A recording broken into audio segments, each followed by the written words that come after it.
आयुष्यामध्ये शुभचिंतक आहेत का? की ज्यांना तुम्ही शुभचिंतक समजत आहात, तुमचं शुभ होतंय तेव्हा ते चिंता करत आहेत का? हे जरा नक्कीच पहा. प्रत्येक शुभचिंतक हा शुभचिंतक नसतो. काही लोकांचं मात्र वेगळं असतं. चार चौघामध्ये प्रत्येक जण सारखाच नसतो. चार चौघामध्ये चार सगळ्यांचे स्वभाव वेगळे असतात आणि त्यांचे खरे स्वभाव आपल्याला कधी कधी वेळ आल्यावर कळते. नमस्कार, मी पूनम लाहोटी, मोटिवेशनल स्पीकर.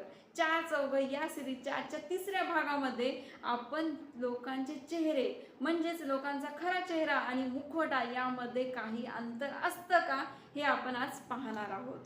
जर आपली वेळ खराब होते, जर आपली वेळ खराब आली, आपली परिस्थिती खराब आहे, त्यावेळी असणारा प्रत्येक माणूस आपल्या जवळचाच आहे का?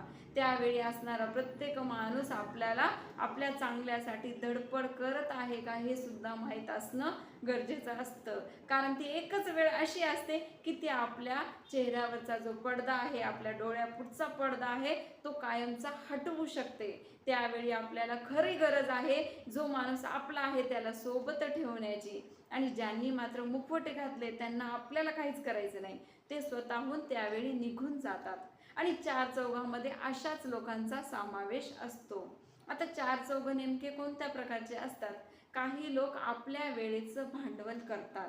म्हणजे जेव्हा आपली खराब वेळ आहे तेव्हा आपल्याला ते माध्यम बनवतात. त्या वेळेला आपल्याला माध्यम बनवून ते त्यांचं कसं चांगलं करता येईल म्हणजेच आपल्या वेळेचं भांडवल करून त्यांचा फायदा तिथे ते शोधतात. तर काही लोक मात्र प्रत्येक वेळेला आपल्याला दिखावा करतात की मी तुझ्या सोबत आहे. प्रत्येक वेळेला ते सोबत असल्याचा दावा करतात. जो व्यक्ती खरा मनातून सोबत आहे तो दावा करत नाही. म्हणजे तुमची वेळ खराब आहे, जर तो व्यक्ती सारखं सारखं सांगत असेल की तुझी वेळ खराब आहे, सगळ्यांनी तुला सोडून दिले, परंतु मी तुझ्या सोबत आहे, मी तुझ्या सोबतच चालत आहे, यावेळी समजून घ्यायचं तो तुमच्या सोबत असूनही नाहीये, तो फक्त एक मुखवटा घालून तुमच्या सोबत फिरत आहे. अशा प्रकारचे सुद्धा लोक असतात. काही लोकांचं थोडंसं वेगळं असतं. काही लोकांचं असं असतं की ते फक्त निमित्त करतात तुमच्यापासून लांब सरकण्याचं. म्हणजे अरे मला माहीत आहे तुझी वेळ खराब आहे, पण काय करू, दुर्दैवाने मला आत्ताच माझ्या मागे थोडंसं काम आहे, माझ्या मागे थोडासा व्याप वाढलेला आहे आणि इच्छा असून सुद्धा मी काहीच करू शकत नाही. म्हणजे ते कुठे ना कुठे लांब जाण्याचा प्रयत्न करतात. तर काही लोकांचं या लोकांशी काही घेणं देणं नसतं.